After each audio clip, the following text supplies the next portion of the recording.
ជំរាបសួរបងប្អូនទាំងអស់គ្នាថ្ងៃនេះខ្ញុំមកធ្វើវីដេអូមួយ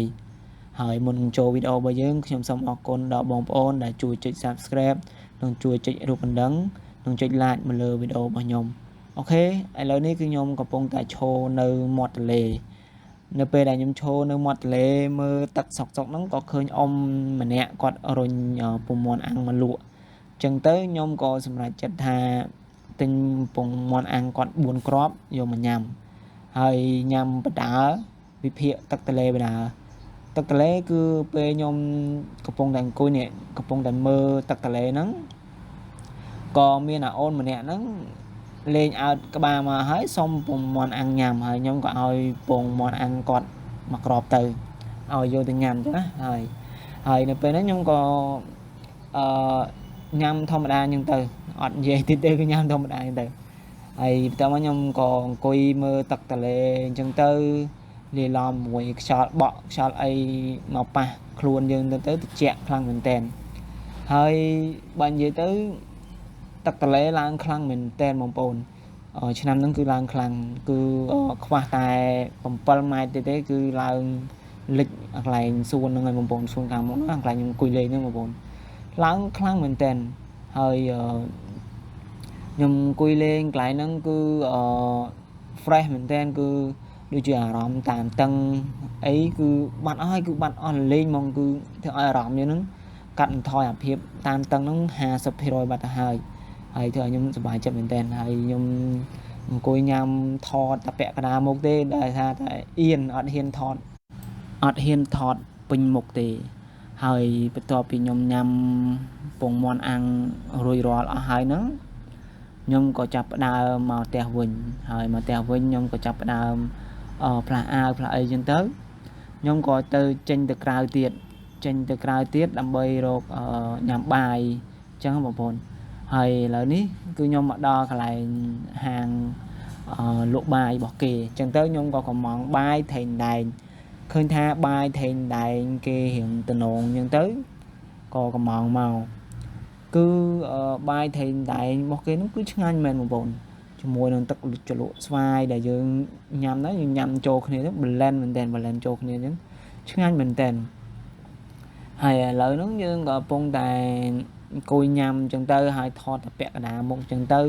ហើយបងប្អូនកុំប្រកាន់ខ្ញុំអីគឺខ្ញុំច្រើនតែពេលខ្លះខ្ញុំញ៉ាំនេះទៅខ្ញុំច្រើនតែថតពាក់កណ្ដាលមុខទេអត់ហ៊ានថត full ទេដោយសារតែខ្ញុំអត់ចង់មើលកាមេរ៉ាអត់ចង់ឲ្យ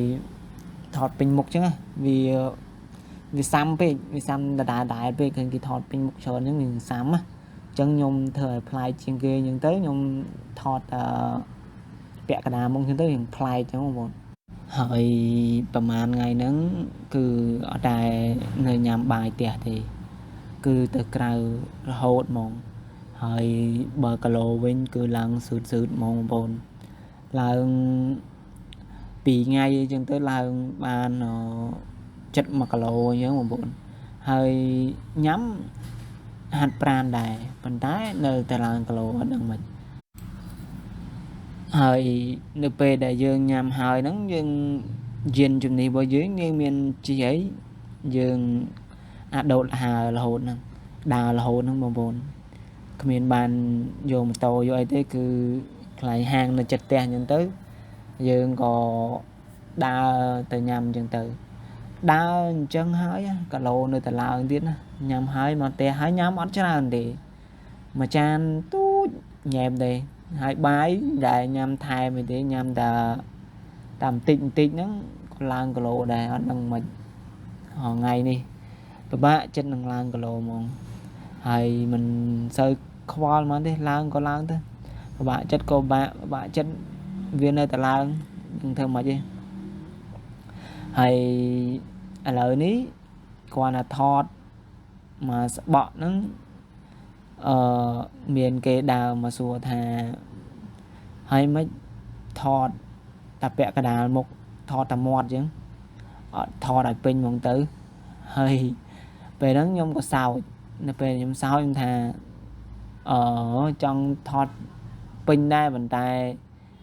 គេថតច្រើនពេកអញ្ចឹងទៅខ្ញុំក៏ចង់ថតពាក់កណ្ដាលមុខវិញដើម្បី ឲ្យប្លែកជាងគេអញ្ចឹងណាហ្នឹងហើយដោយសារថតពេញគេថតសឹងតែគ្រប់គ្នាហើយខ្ញុំចង់ប្លែកជាងគេខ្ញុំក៏ថតពាក់កណ្ដាលមកអញ្ចឹងទៅវាប្លែកជាងគេផងហើយវាតាក់ទាញផងដោយសារបបោមាត់កំពុងតែស៊ីកស៊ីផងបងប្អូនបបោមាត់ខ្ញុំស៊ីកស៊ីអញ្ចឹងបងប្អូនចូលចិត្តមើលថ្ងៃហ្នឹងហើយកំពុងតែញ៉ាំបាយឆ្ងាញ់មែនតើបងប្អូនបាយរបស់គេឆ្ងាញ់ជាមួយនឹងត្រីដែងហើយញ៉ាំទឹកជាតិមកមកเลยហើយឥឡូវហ្នឹងក៏កំពុងតែ voice ហ្នឹងក៏ឃ្លានទៀតដែរបងប្អូនដោយសារតែកន្លែងគេហ្នឹងត្រីដែងហើយទឹកគេលក់ស្វាយហ្នឹងឆ្ងាញ់មែនតើបងប្អូនកាត់ថ្លៃមិនបានបងប្អូនហើយតម្លៃមិនសូវអត់ថ្លៃទេតម្លៃមធ្យមហ្មងទទួលយកបានហ្មងគឺតែ2000ទេបងប្អូនហើយនឹងបាយមួយទៀត3000អញ្ចឹងមួយពេល3000ឲ្យតែថ្ងៃឡើងគឺដើរទៅញ៉ាំហើយគឺយើងអត់ញ៉ាំបាយផ្ទះទេខ្ជិលធ្វើម្ហូបបងប្អូនមានលុយហើយចេញទៅញ៉ាំក្រៅខ្លះទៅទុកលុយច្រើនពេកអៀងធនាគារផ្ទុះកង់បាត់ហើយតិចផ្ទុះកង់មួយបាក់ទៀតហើយឥឡូវនេះញ៉ាំបដាថតបដាអ្នកខ្លះគេមើលមកគេឆ្ងល់យើងទៀតណាគេថាអីអាប៉ែនោះញ៉ាំបាយថតខ្លួនឯងចឹងហើយថតអត់ពេញមុខអត់ពេញមាត់ទេ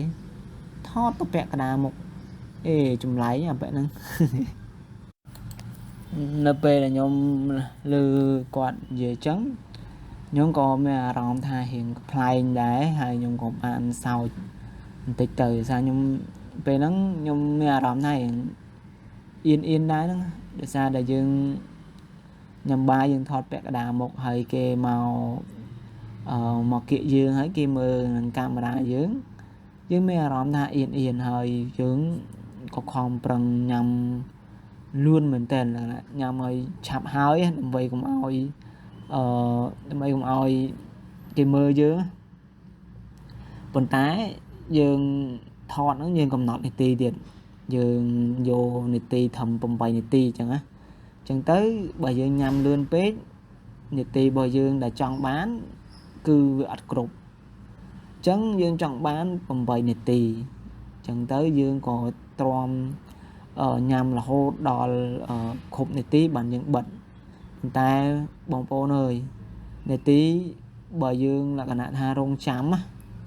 គឺយូរខ្លាំងមែនតើគឺលក្ខណៈថាយើងថតអញ្ចឹងទៅយើងញ៉ាំបាយបដាយើងញ៉ាំបាយបដាហើយយើងមើលនាទីគឺយូរមែនតើគឺងាយថាលក្ខណៈងាយដល់ទេអត់ដឹងមិនប៉ុន្តែនៅពេលខ្ញុំញ៉ាំយូរទៅខ្ញុំរៀងភ្លេចខ្លួនអញ្ចឹងទៅខ្ញុំក៏អត់សូវខ្វល់ជាមួយនឹងកាមេរ៉ាខ្ញុំក៏អត់បានមើលដែរហើយខ្ញុំភ្លេចខ្លួនញ៉ាំយូរដល់នាទីខ្លួនឯងបងប្អូនគឺលឿនខ្លាំងមែនតើនៅពេលដូចជាគេនិយាយចឹងការរងចាំគឺវាយូរខ្លាំងមែនតើប៉ុន្តែច្រឡំការយើងរងចាំវាយូរត្រូវហើយវាយូរប៉ុន្តែ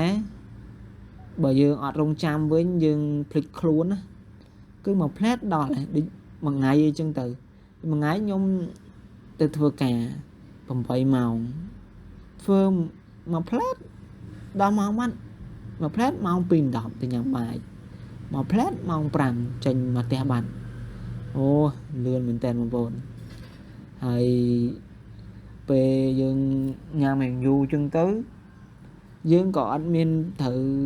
អីនិយាយលក្ខណៈចង់អស់ពាក្យនិយាយយើងរកគិតពាក្យរកគិតនឹកនិយាយថាម៉េចដើម្បីឲ្យបងប្អូនស្ដាប់ទៅតាក់ទាញអញ្ចឹងហ្នឹងហើយឥឡូវនេះគឺចានស្វាយរបស់យើងញ៉ាំហ្នឹងគឺអស់ហើយគឺនៅសល់តែត្រីអញ្ចឹងខំប្រឹងពឺតត្រីដើម្បីឲ្យអស់មក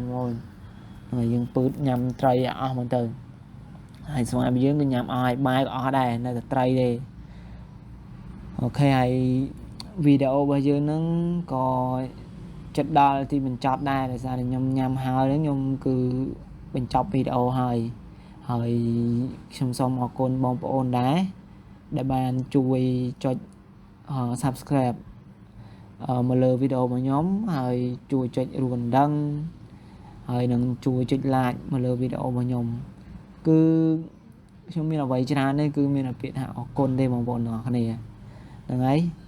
ហើយឥឡូវនេះគឺយើងបន្តតិចទៀតទៅដើម្បីឲ្យចប់វីដេអូរបស់យើងតែម្ដងទៅវីដេអូរបស់យើងគឺចិត្តចប់ដែរហើយបាន10នាទីហើយអញ្ចឹងវាចិត្តចប់ហើយវីដេអូនេះគឺខ្ញុំញ៉ាំរៀងយូរបន្តិចបងប្អូនវាសាំតប៉ែដែរ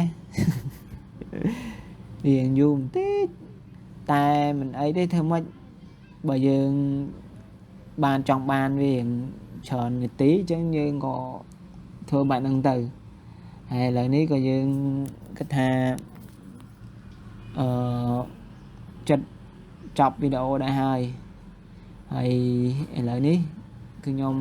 ដឹងមានពាក្យអីនិយាយទេគឺអស់ពាក្យនិយាយហើយភាសានិយាយច្រើនពេកហូរនឹកអត់ឃើញគូក្បាលលេងដំណើរការ error ឡាត់តែតហើយ error គូក្បាលហ្នឹងនិយាយលេងនិយាយហៅកន្លែងពាក្យនិយាយហៅលេងឃើញបងប្អូនអូខេហើយនៅកន្លែងនេះគឺអាកាសធាតុត្រជាក់បងប្អូនត្រជាក់ភាសានឹងខែហ្នឹងចូលខែ10ហើយអញ្ចឹងរៀងខ្យល់មកអំភើយដូចនេះចឹងណាដូចរដូវលំហើអញ្ចឹងបងប្អូនហើយខ្យល់បក់មកខ្លាំងមែនទែនគឺនិយាយទៅបើចង់រឹងដេកបានដេកវិញណាដេកស្ងប់លក់ស្រួលណាបងប្អូនអើយភាសាដែលខ្យល់បក់មកភើយអញ្ចឹងបងប្អូនត្រជាក់ហ្មងអូខេហើយយើងមានតែប៉ុណ្្នឹងទេបញ្ចប់វីដេអូតែប៉ុណ្្នឹងហើយសូមអរគុណសូមជម្រាបលាបាយបាយបងប្អូនអរគ្នា